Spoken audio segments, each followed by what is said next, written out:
जय हिंद बच्चों, कैसे हैं आप लोग। आप सभी का मैं अपने YouTube channel maths by MPQ में स्वागत करता हूं।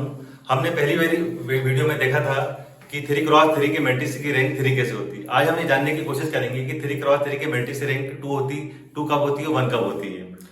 सबसे पहले मैं आपको एक बात बता देता हूँ कि जब हम 3x3 के मैट्रिक्स की रैंक निकालते हैं तो हमें क्या करना पड़ता है। सबसे पहले हम डिटरमिनेंट निकालते हैं। अगर 3x3 के मैट्रिक्स की का जो डिटरमिनेंट है वो 0 नहीं आता, 0 नहीं आता, तो उसकी रैंक 3 होती है। और अगर उसका डिटरमिनेंट 0 आ जाता है तो उसकी रैंक या तो 2 होगी या फिर 1 होगी। आज हम सवाल जो करने वाले हैं, सॉल्व करने वाले हैं, उसमें यही जानने की कोशिश करेंगे कि रैंक 2 कब होती है, 1 कब होती है। आइए देखते हैं। अरे बच्चों, आपके लिए क्वेश्चन है। यहाँ पर आपको दिया है a इक्वल्स टू 2 3 4 3 1 2 -1 2 2। अब हमें करना क्या है, इसकी रैंक निकालना सीखना है। तो सबसे पहले हम ये देखना चाहते हैं कि ये मैट्रिक्स किस प्रकार का है। देखो बच्चों, इसमें 3 रो हैं और 3 कॉलम है। क्यों? पहली रो, दूसरी रो, तीसरी रो, पहला कॉलम, दूसरा कॉलम, तीसरा कॉलम। अब इस तरह के स्क्वायर मैट्रिक्स की जब हम रैंक निकालते हैं तो सबसे पहले उसका हम सारणिक यानी कि डिटरमिनेंट निकालते हैं। डिटरमिनेंट निकालते हैं, उसके बाद हम देखते हैं क्या आता है। देखो प्यारे बच्चों, हम यहाँ पर सबसे पहले इसका डिटरमिनेंट निकालेंगे। तो क्या होगा, ये हो जाएगा 2 3 -1 3 1 2 4 2 2। प्यारे बच्चों, सारणिक कैसे निकाला जाता है या पहले से जानते हैं। मैं आपको बता देता हूँ कैसे निकालते हैं। अगर आप ये एलिमेंट लेते हैं तो सबसे पहले क्या आएगा, यहाँ पर 2 आएगा। फिर क्या होगा, फिर ये होगा कि पहली रो और पहला कॉलम छुपा देंगे। तो क्या बचा, 1 2 2 2। क्या हो जाएगा, 1 2 2 2। पहले प्लस आया, फिर माइनस आएगा, फिर प्लस आएगा। अब हम माइनस लेते हैं तो ये हो गया 3। अब पहली रो पहला कॉलम छुपा दिया था, अब पहली रो दूसरा कॉलम छुपाएंगे तो आएगा 3 2 -1 2। यहाँ आएगा 3 2 -1 2 और हम इसको बंद कर देंगे। अब आएगा प्लस, ठीक है, अकॉर्डिंग टू रूल। पहले प्लस आता है, फिर माइनस आता है, फिर प्लस आता है। अब हम पहली रो पहला कॉलम छुपा चुके हैं, पहली रो दूसरा कॉलम छुपा चुके हैं, पहली रो तीसरा कॉलम छुपाएंगे। तो क्या बचा, 3 1 -1 और 2। इनको बोलते हैं, ये जो आप देख रहे हैं ये 2x2 के, इनको हम बोलते हैं माइनर यानी कि उपसारणिक। इनको सॉल्व करना है। तो प्यारे बच्चों, क्या होगा, ये 2 लिया, 1 का 2 में इंटू हुआ तो क्या आया 2। अकॉर्डिंग टू रूल यहाँ आएगा माइनस। 2 का 2 में इंटू हुआ तो आया 4। ठीक है बच्चों, अब हम यहाँ पर लेंगे 3। समझ पा रहे हैं बात को।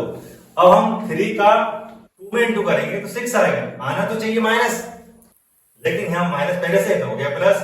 1 का 2 में इंटू हुआ तो यहाँ पर 2 आ गया। समझ पा रहे हैं बात को। अब क्या होगा, यहाँ पर आगे बढ़ते हैं अपन। 3 का 2 में इंटू हुआ तो 3 2 जा 6 हो गया। फिर से तो आना चाहिए माइनस, लेकिन यहाँ पहले से माइनस है तो प्लस हो जाएगा। 1 का 1 में इंटू हुआ तो 1 हो गया। देखो प्यारे बच्चों, क्या होगा, हम इसको सॉल्व करते हैं, क्या आता है। तो देखिए आप लोग, ये हो गया 2। अरे भाई कितना बचा, ये बचा -2। अब क्या होगा, ये 3, ये हो गया प्लस का 8, और ये कितना हो गया 4, और ये कितना हो गया 7। देखो बच्चों, 2 का -2 में इंटू हुआ तो माइनस का 4 आएगा। 3 का 8 में इंटू हुआ तो माइनस का 24 आएगा।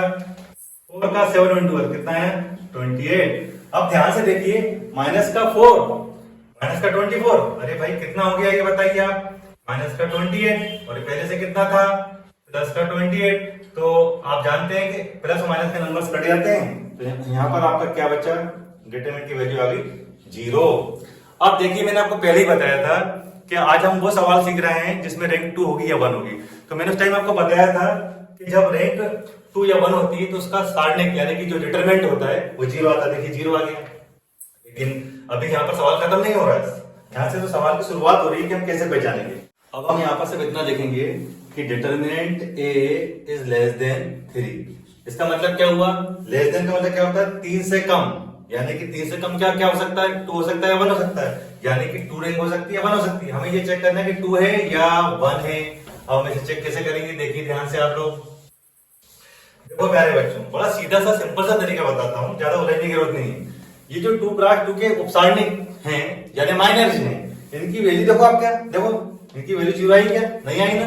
इनकी वैल्यू 0 नहीं आई, इसका मतलब जो आपको सवाल दिया है 3x3 के मैट्रिक्स, इसकी जो रैंक होगी वो 2 होगी। देखिए कैसे आपको, लेकिन एक बात है यहाँ पर थोड़ा लिखना भी पड़ेगा एग्जाम में। ऐसा नहीं कि बस अपन ने ऐसा कैसे यहाँ पर लिख दिया, आपको यहाँ पर ये बोलना पड़ेगा कि दिए गए आव्यूह में समस्त द्वितीय कोटि के उपसारणिकों का मान 0 नहीं है, इसलिए इस आव्यूह की जाति 2 होगी।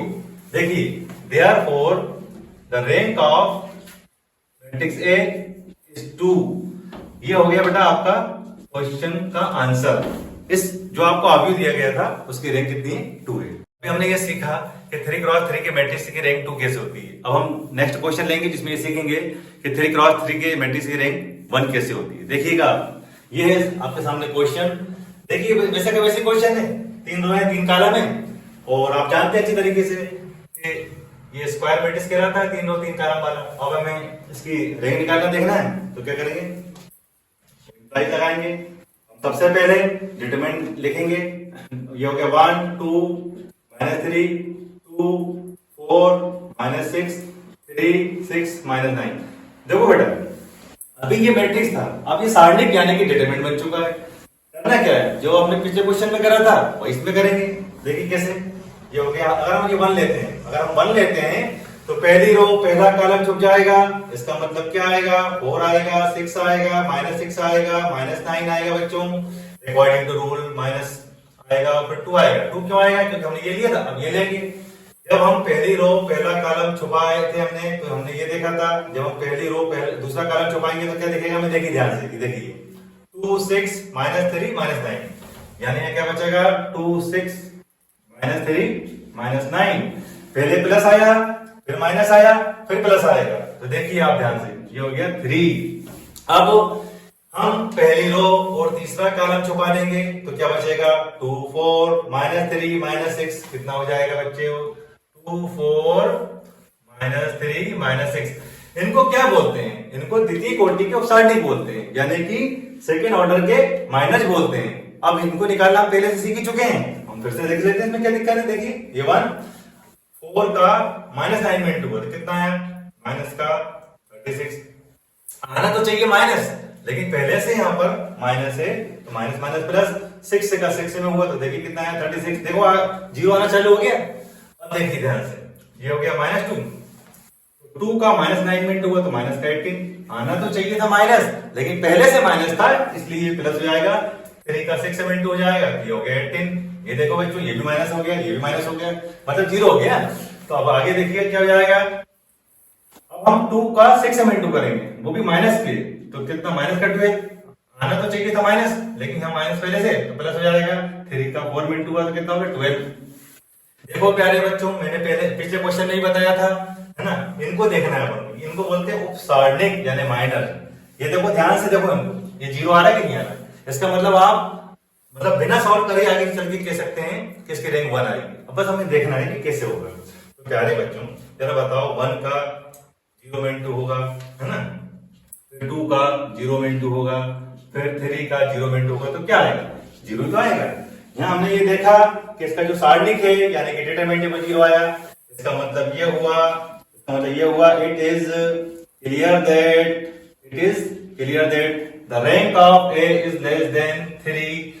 अब हमें ये देखना है रैंक 2 होगी कि 1 होगी। जाहिर बात है कि 2 तो होगी नहीं, क्योंकि पिछले सवाल में हमने आपको 2 को से कही दिया था, है ना? अब रैंक होने वाली 1। वो क्यों होगी? वो इसलिए होगी कि इनकी जितने भी उपसारणिक आप ध्यान से देखो यार, अगर आप -9 का यहाँ इंटू करते हैं तो -9, ये +9, इसका यहाँ पर इंटू करते हैं तो 12 और ये -12। कहने का मतलब ये कि पता तो यहीं से चल जाता है कि सारे द्वितीय कोटि को उपसारणिक यानी कि सेकंड ऑर्डर के जितने भी माइनर थे वो 0 आ रहा है, इसका मतलब इसकी रैंक 1 होगी। बस आपको एग्जाम में एक लाइन लिखना है या बोलना है। हिंदी मीडियम वाले ये कह सकते हैं कि दिए गए आव्यूह में समस्त द्वितीय कोटि के उपसारणिकों का मान 0 है। ठीक है, in a given matrix all the 2x2 minor are 0, so the rank is 1। इस मैट्रिक्स की रैंक कितनी होगी? 1 होगी। तो उसको लिखने का तरीका क्या है? इट इज क्लियर दैट, यहां पर हो जाएगा the rank of A equals to 1। अब आपने आज ये देखा 3 क्रॉस 3 के मैट्रिक्स की रैंक 2 कैसे होती है, 1 कैसे होती है। और पिछली वीडियो में मतलब जो पहली वाली वीडियो थी हमारी, उसमें हमने दिखाया था कि 3 क्रॉस 3 के मैट्रिक्स की रैंक 3 कैसे होती है। उम्मीद करता हूँ आपको हमारी ये वीडियो पसंद आई होगी। अगर आपको हमारी वीडियो पसंद आई हो तो प्लीज हमारे चैनल को लाइक करें, सब्सक्राइब करें और शेयर करें। धन्यवाद।